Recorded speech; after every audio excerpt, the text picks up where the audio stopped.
Talking Music with Big Andy.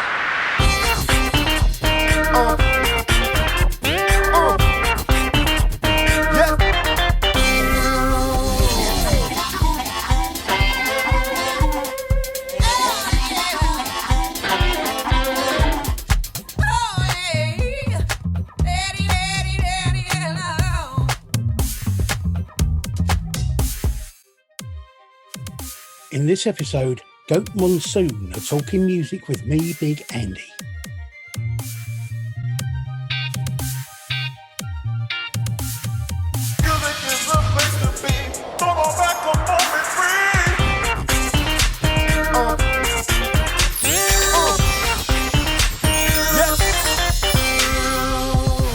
Oh, welcome to the podcast. And with me this week are members of the band Goat Monsoon. Hello, everybody. Hello. Hi, Andy. Hiya. Cheers for this. That's all right. Thanks for joining me. One of the first things I saw when I was looking through some information about you online was I was a bit unsure of what music it is you play, because varyingly I've seen you described as doom metal, stoner doom, and garage fuzz rock. I'm not quite sure what that last one means exactly, but I just wondered, how would you describe what you play? I don't think we know, do we? It's like an amalgamation, isn't it? Yeah, I think there's quite a few influences in the band, and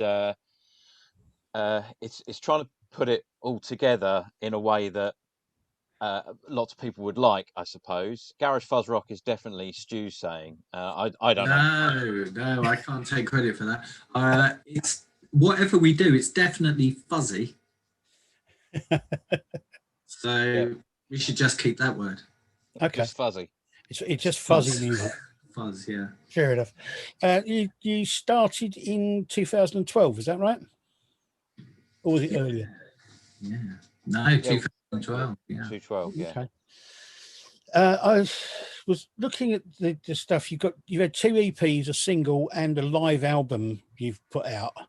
And there's a lot of live videos and things on YouTube.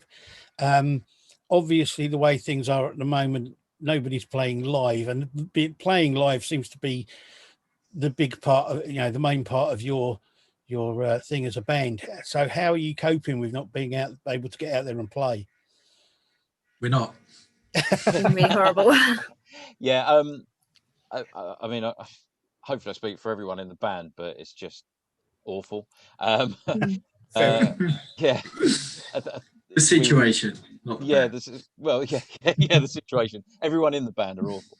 I mean, we miss it, I think, is the short answer. And we miss all the venues, and we're worried about the venues and them surviving, and getting out there. We want to get back out, and we want the audience to get back out. And I miss the buzz of being on stage. I miss the buzz of playing with these guys. I haven't rehearsed with them since September, October, somewhere like that. So just getting in a rehearsal room would be a marked difference, and a good change. I don't know about the other guys, but I miss it a lot. And last year, 2020 was sort of set to be a really good year gig wise. We had lots of gigs set up, and obviously they all got postponed.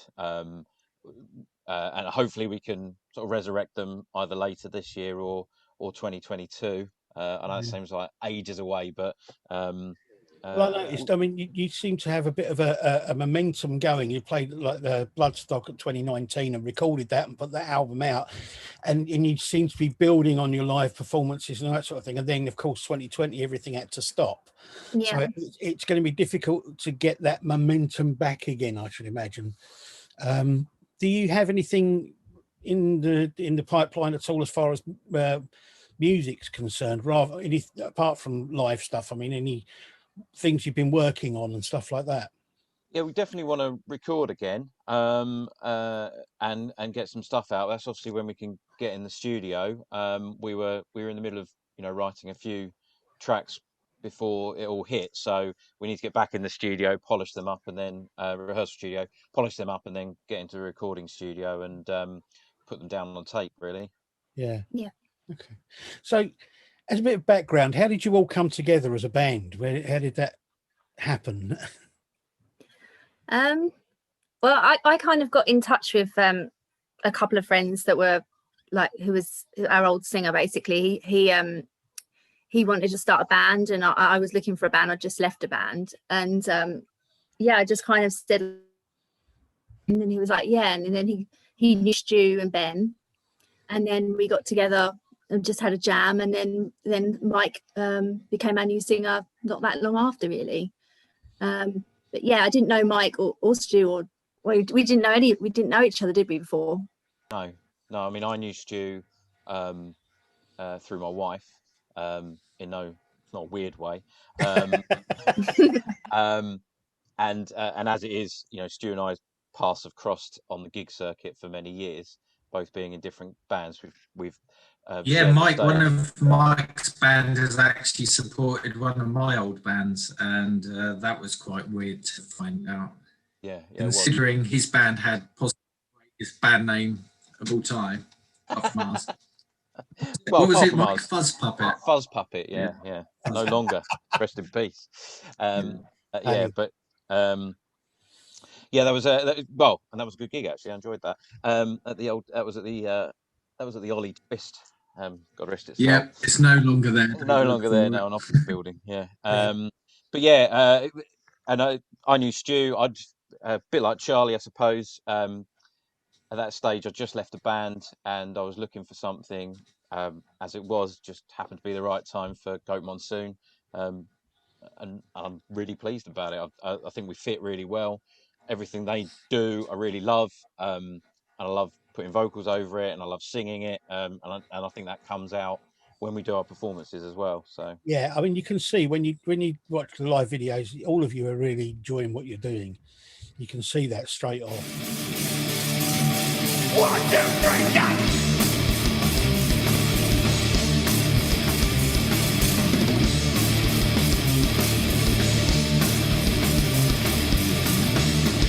Depths of my confusion, my thoughts they disappear. No one left beside me. Now we're bringing on the rail.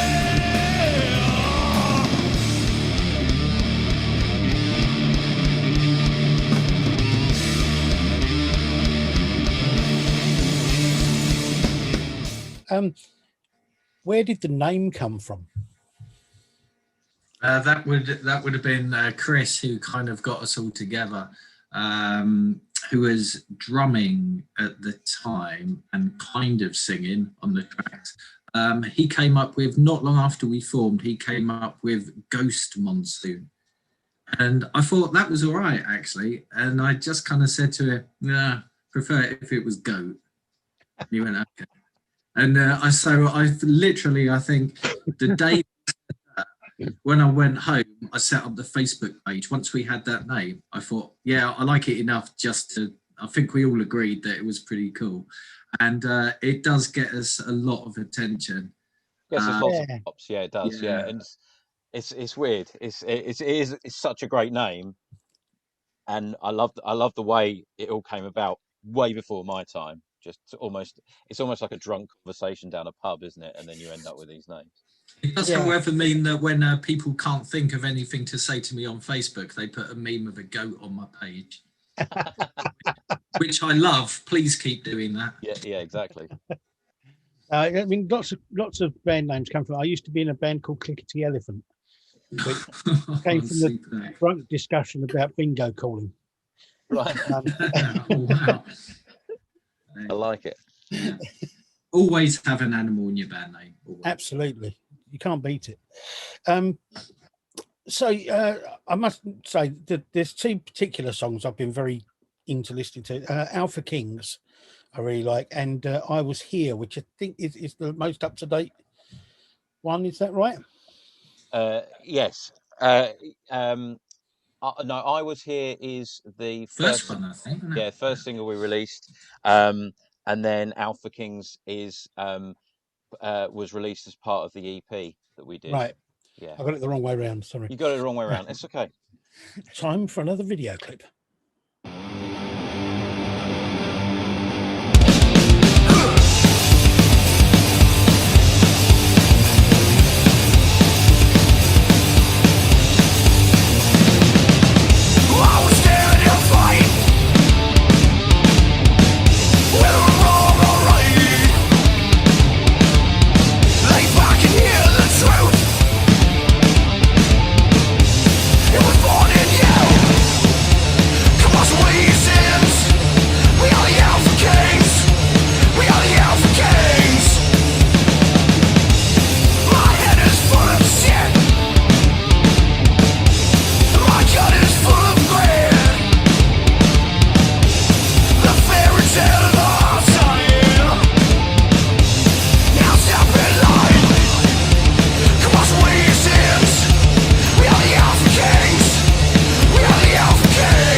Is there any main sort of like writer as far as the music and lyrics go, or do you share it between you? Or I think I mean, when I joined the band, it already had quite a good catalogue of songs already with the previous singer, and that's obviously the band have put that together sort of collaboratively, and then I've added some lyrics over the top. Try not to lose the theme of the song. But more recently, you know, now we've got into our groove, we do try and get into the rehearsal studio. You know, someone will have an idea. It's unlikely to be a fully formed song. It's just an idea, and then that sort of builds into something. And then generally the lyrics will be me putting them on top, but we all have a say. So if someone says, "I really don't like what you're saying there," we can change it. I mean, I try and put in as many F words as possible, but apparently it's far too much. So I think Charlie might know this as well. Is I Was Here. The main riff is possibly the first riff we ever wrote as a band, and I think we shelved it years ago, and then we kind of brought that riff back and just added some bits to it, and it became that song. I literally think that key riff was possibly the first thing we ever played when we got together. Yeah, I think it was actually. Yeah, which is really weird. Yeah. Well, you know, this is the thing. You come up with an idea, and it may not be something that works at the time, but later on down the line, you find a use for it, or you find something to do with it. So, I mean, apart from doing Bloodstock, I mean, have you been playing lots? Have you played lots of festivals and things like that, or have you mainly stuck to doing sort of club stuff and things, you know, pubs and parties? Yeah, mainly that. We haven't done any festivals. Bloodstock was our first, so it was all right. Really, really fun. But yeah, it's just really hard to get on the bills for festivals. I mean, we have like Stu's done a lot of promotion and stuff and sending stuff out, but it's really hard. But I think if we'd have had like another year of like a gigging on the gigging circuit, we started like we're getting to know lots of other bands. Yeah. And I think that's the way in. Yeah. I really do. So I think if we could have had this year, I think we would have had probably some festivals at the end. Because I noticed you had to compete in like a Battle of the Bands thing to get the slot on Bloodstock. Yeah. Was that difficult? Was it? I mean, I've got to say, when it was announced we were doing a competition, I wasn't exactly over the moon about it. But after the reaction of the first time we played, it was amazing because there were so many people there and they were all really up for it. Wow. It was great audience, wasn't it? I mean, I think that was the great thing about it. You know, if you've ever been in a band, you'll know that there are some nights you play to just the other bands, and that, you know, whilst you give it your all, you know you're giving it all for nothing. Where you know, doing those gigs, the whole place was packed. Everyone was really enjoying it. It was a great atmosphere, great feeling, and you know, I hope those days come back again, because it was fantastic. And when we did the competition, I don't know about anyone else, but well, as Stu said, I wasn't overly pleased. Well, not that I was overly pleased. Let me rephrase that. Thought, I don't know whether we would want to do a competition. Let's just continue what we're doing. We did the gig. It's a gig. Let's carry on. And then we got a great reaction. Okay, well, let's do the next one. Okay, good reaction again. We probably won't win the third heat. we win it. Okay, this is a bit weird. And then it sort of gets to the final. And at that point, I'm thinking, I'm pretty nervous now.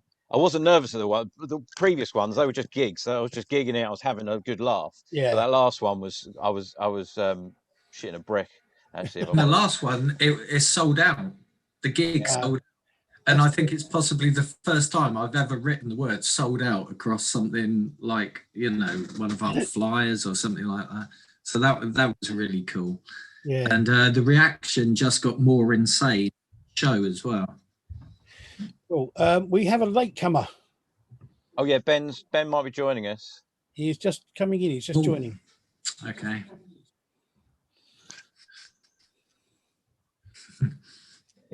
Yeah. Press unmute. Ben's connecting to audio. He's connecting to audio in his video. Oh, there's a video connection. Hey. Yeah. Hey. I recognise him. Is that weird bloke we who go. used to be in the studio with? Yeah. Here I am, I think. Hello. Hello. Hello, Ben. Yeah.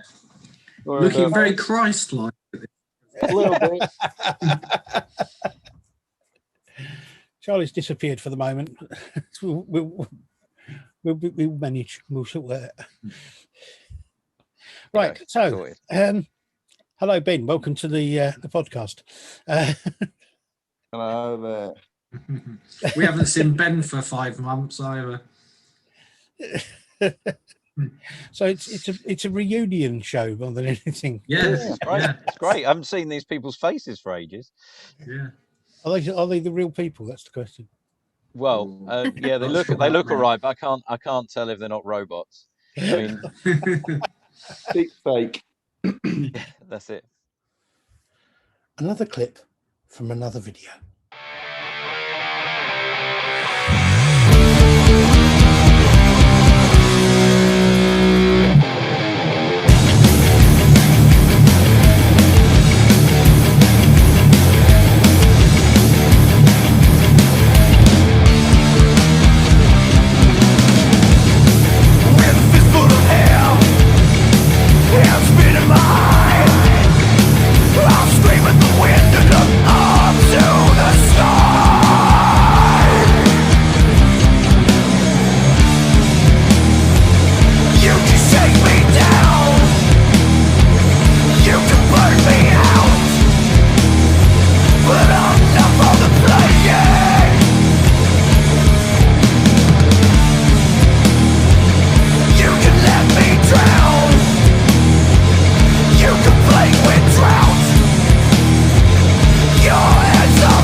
So, when it comes to your music and influences, what sort of bands influenced the sound you've got, or the you got you into music and all that kind of thing? Shall I go? Yeah, please. I think we've all got like a collective like of certain bands, but I think individually we all kind of like different things. So for me, I'm really into like the sludge bands, like I Hate God and Silent Green and bands like that, Yeah. and a lot of the stoner bands as well. But I really like 70s, a lot of 70s rock. I like Mountain and Blue Cheer and bands like that. So we all like different things. I think that's why we've got like not one particular sound. Yeah.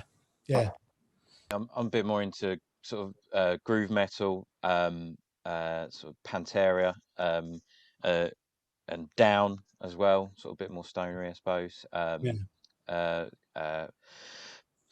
Who else? Clutch, people like that. I mean, I think, for me, like Phil Anselmo and Neil Fallon are just brilliant vocalists, great showmen. Obviously Phil Anselmo might be a bit on the nose, but he's, as a showman, he is fantastic on stage, and always want to try and give that kind of energy every single show. Yeah. Because I think that draws people in. Yeah. Definitely. Don't know about you, Stu. I think, for me, getting into the band was kind of easier. That I was into bands like Paradise Lost, who remain one of my favourite bands of all time. But I'm sort of because I'm quite old. I sort of grew up on the new wave stuff like Adam and the Ants and all that kind of stuff. So Adam Ant is still a big deal for me.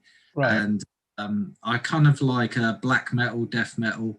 I also like a lot of electronic stuff as well, like industrial stuff. So yeah, there's loads going on. But I think for me, being into bands like Paradise Lost kind of helped me with the kind of doomier stuff that we do. Ooh, right. But yeah, I like punk, and I think that creeps in there as well with the energy of the stuff. Yeah. How about you, Ben? Sort of, I suppose, growing up, it was sort of the same metal bands as everyone else, big influences like Metallica and stuff like that. But nowadays, heavy-wise, bands like Every Time I Die, stuff like that. Yeah. Slightly quicker, technical sort of things. But I listen to a lot of country music, to be honest. A lot of country and folk music. I'm not day-to-day wise. I don't listen to that much heavy music. But You listen to both kinds, Ben, country and western. I do listen to country and western. Yeah, depending on how sad I want to go or how much line dancing I need to get in. Do you want to be? Tuck me thumbs in me belt and go to town. That's really cool because when we played Bloodstock, Ben had a Dolly Parton t-shirt on, which to me was just awesome. It literally just throws us out as whatever. Yeah. It's all good. I've always liked things like that. I used to know a guy in a punk band. They were very heavily influenced by Green Day, American punk stuff, and he used to wear a Neil Diamond t-shirt whenever they played live. Yeah. I remember seeing back in the day. I remember seeing Lawnmower Death, and their bass player had a REM t-shirt on. And even though I'm not keen on REM, I just thought fair play for wearing that at your show. Yeah. That's kind of cool, yeah. You got to do these things. Okay, so from here on, then, I mean, at the moment with the lockdown thing and that, it's a bit difficult to make any plans. But is there anything that you've got specifically planned, or are you just playing it all by ear?